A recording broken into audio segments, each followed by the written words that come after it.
Sadhguru Sharanam. How are you all? Hope you're all keeping well and fine. I'm fine here. So welcome to your favorite story time. I know that you all like stories very much. Stories always come with a package. You learn a lot of vocabulary, you learn grammar, you learn to frame sentences, and you also get some moral values. This time I've come with another beautiful short story from Aesop's Fables. And contrary to what we were doing, I thought of giving Malayalam subtitles in this video. Let's see what's your reaction. I'll speak in a slow pace so that you all can understand. It's really going to help you if I explain everything in English. Because to learn English, you have to listen a lot in English. And many of you have also suggested that I should take classes in English. I think Malayalam subtitles will certainly help you. Okay, so without much ado, let's dive into the topic.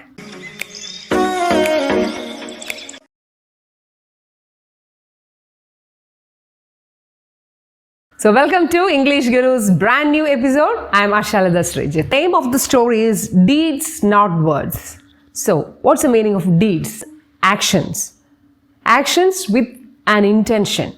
Those actions which you do with some intention, with some purpose, it's called deed.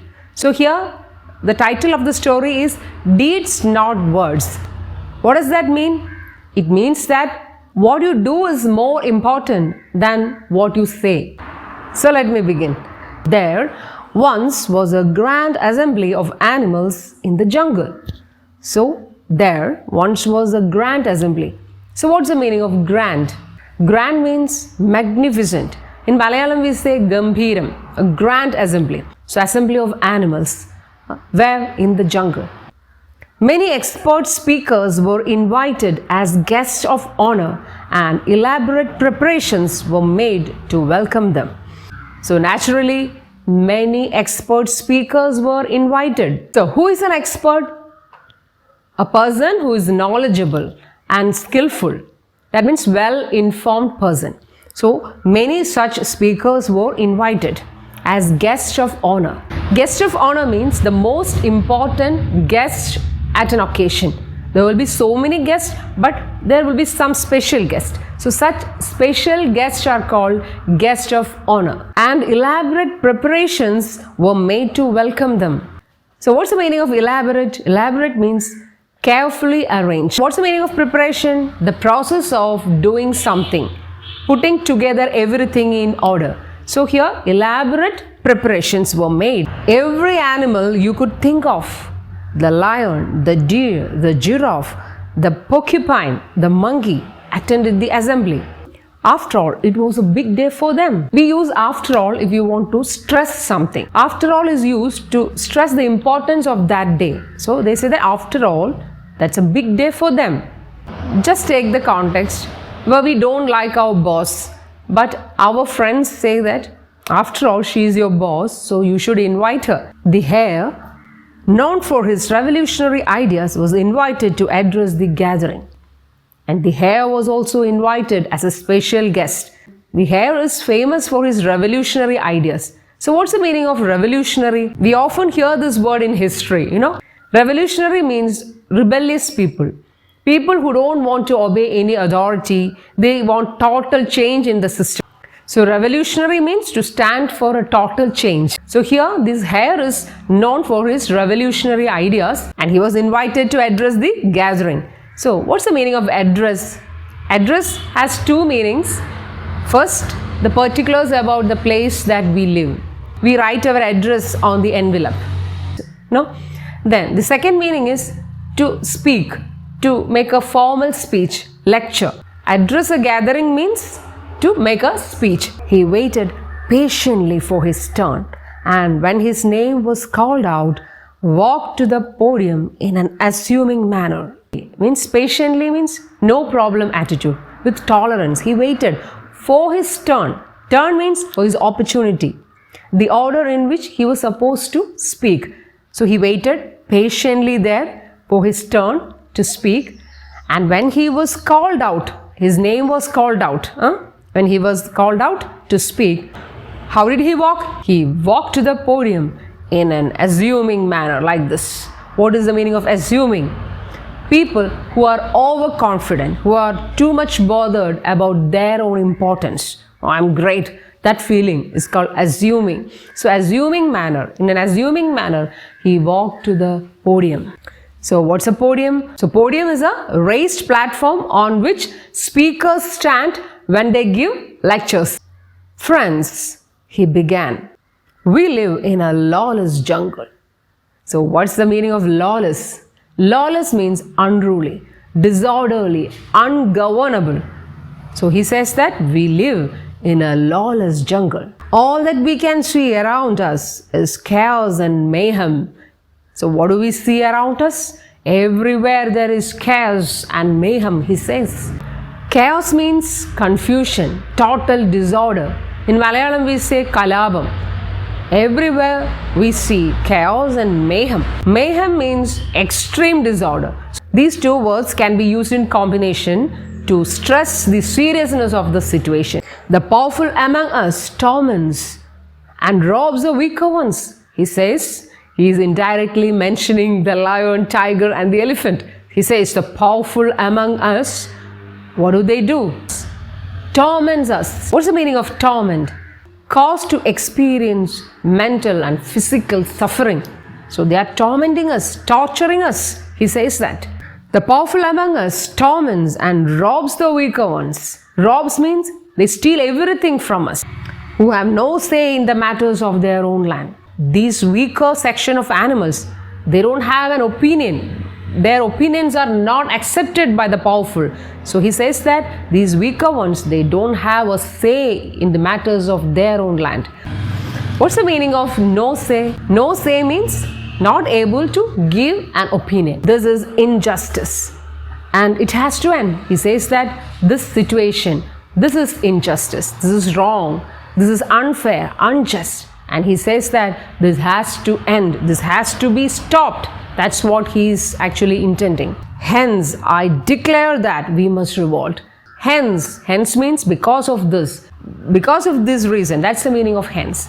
Hence, I declare. I declare means I announce, I say publicly. What does he say? That we must revolt, that we must rise up. I declare that we must revolt. Revolt means we must rise up. We must use violent action against the authority. We must stick together and fight for equal rights for all.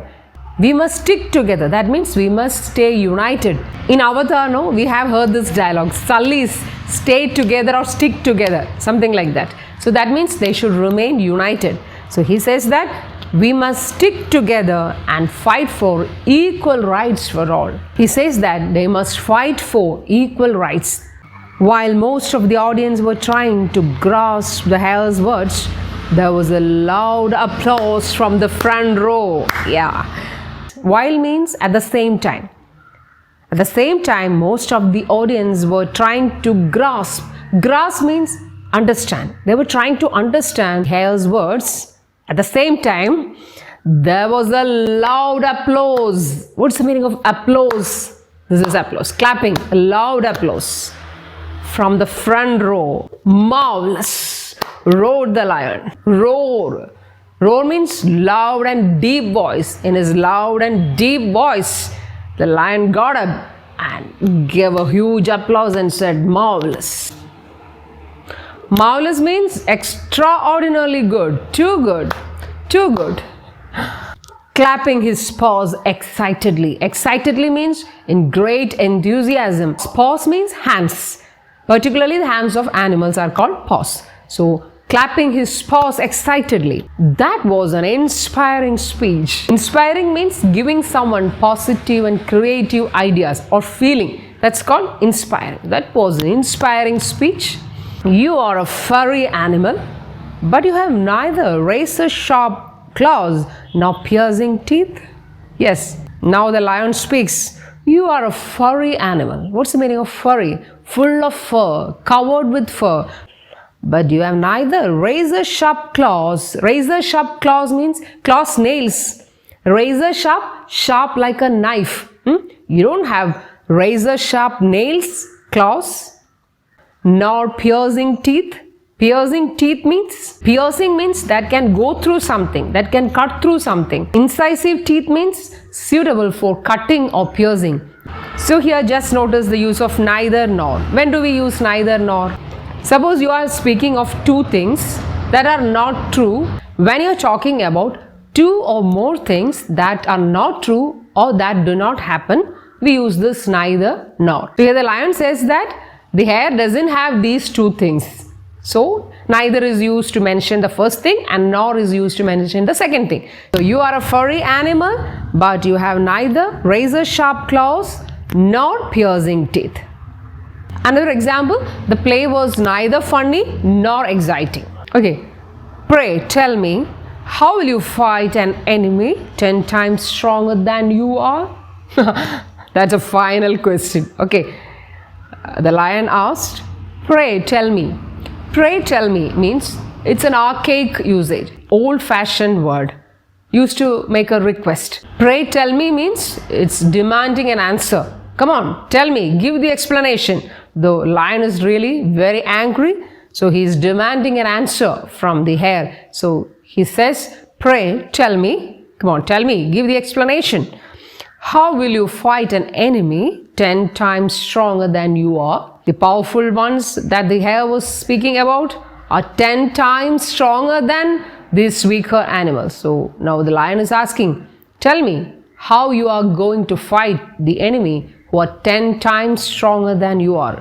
So with this question, the story comes to an end and we can imagine the plight of the poor hare. So what's the moral of this story? Know your strength and flaws before setting out to do great deeds. Before you begin to do something great, you have to analyze yourself. Otherwise, you will be devastated like this poor hare. When you spend time reflecting on your strengths and weaknesses, you get to know your true self better. You get to know the essence of yourself. That helps you make better decisions that suits you and can really make you happy. In the case of language learning also, you have to analyze yourself. You have to find out what is your strength and what is your weakness. And then you have to adopt strategies accordingly. So here we come to the end of this episode. Hope you like this story very much. So don't forget to like, share and comment. Please let me know what's your opinion about this episode. So see you in the next video. Until then, take care. Bye-bye. Sadhguru Sharanam.